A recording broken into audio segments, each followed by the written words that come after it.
I'm Adrian Ballinger. I'm a big mountain climber and skier and the owner of Alpenglow Expeditions. My family moved to the United States from England when I was 6 years old.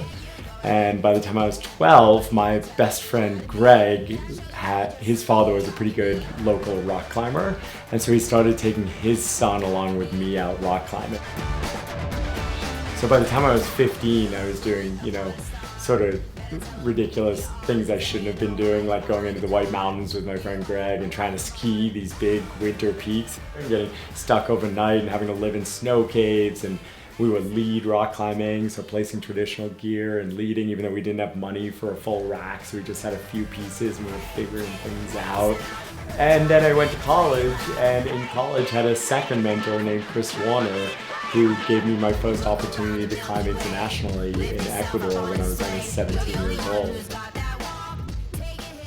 Yeah, at that point, after having that taste of high altitude peaks in Ecuador as a freshman in college, the rest of my college career was about trying to spend as much time outside and climbing and skiing as I could while still finishing my degree, so my parents didn't disown me. And as soon as I finished school, I took a year off to quote-unquote get climbing out of my system, to get climbing and skiing out of my system before I went back to med school. And at the end of that year, I definitely didn't go back to medical school.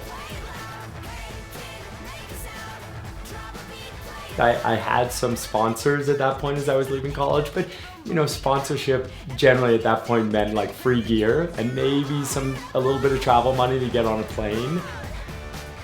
But I was definitely eating beans and rice and peanut butter and jelly and just trying to make it work.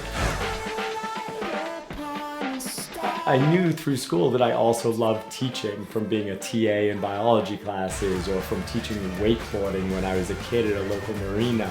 And so that sort of gave me this drive that, well, maybe not, I shouldn't only climb and ski for myself, but maybe I should try teaching others these things that I love so much. And that's where guiding sort of came out of. Mountain guiding and my professional athlete career, I really do feel they go hand in hand. I love both, and I don't think I'd be completely fulfilled with either just one. I like that personal climbing helps me to appreciate their experience, I think, and make it better. The early years of Alpenglow Expedition were probably like any small business. I was living in Aspen and I needed to, build a website of some sort, create all these trips, hire guides, have insurance, all these things that cost money, and I had nothing. I was also going through my certification process at the same time, and that was very expensive, my guide certification. At that point, for the first 3 years, I was waiting tables, I was valet parking cars, I was working for a catering company in Aspen, and then I would leave for a month and go guide this wild trip in Nepal or Peru or Bolivia or somewhere like that. But any money I made during that guiding went back into the business, and then the way I was surviving was all these side jobs. Around 2007, I started being busy enough that I could support myself fully from guiding with Alpenglow, but I still guided every single trip myself. So I was out of the country 8+ months a year. I had a satellite phone, was trying to sort of run the business as well while living in a tent on the side of mountains and guiding trips. And that's really how the next 3 or 4 years went until about 2012. It would seem like he has so much going on all the time. He's really good at not letting anything get to him, and just he's good at prioritizing what's important to him. And I really admire that actually in him. As a professional athlete, skiing 8,000 meter peaks is something was really the culmination of all of my skills of big mountain climbing, of experience, of expedition climbing, and of skiing steeps and exposed terrain. So I've been lucky enough, I was the first person to ski the 8th tallest mountain in the world called Manaslu from its summit, and that was just so wild for me. And I've been lucky enough to ski 3 8,000 meter peaks total and attempt 6 of them now. Also was lucky enough to drag my way up to the summit of Mount Everest without supplemental oxygen, and that was the hardest thing I've ever done as an athlete. He does what he loves, and he's really passionate about what he does.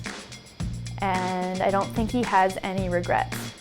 I think that he's like living his life exactly how he wants to be living it, and I think that that's really cool.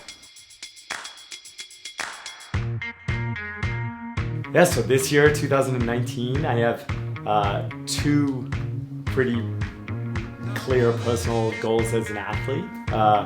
One is, after taking a year off climbing without supplemental oxygen, I feel ready to try another mountain without supplemental oxygen, and so my plan is to attempt K2, the second tallest mountain in the world, in Pakistan this summer without supplemental oxygen. And even though it's slightly lower, not as tall as Everest, it's got some things that make it quite a bit more dangerous. It always felt like the risk profile was too high.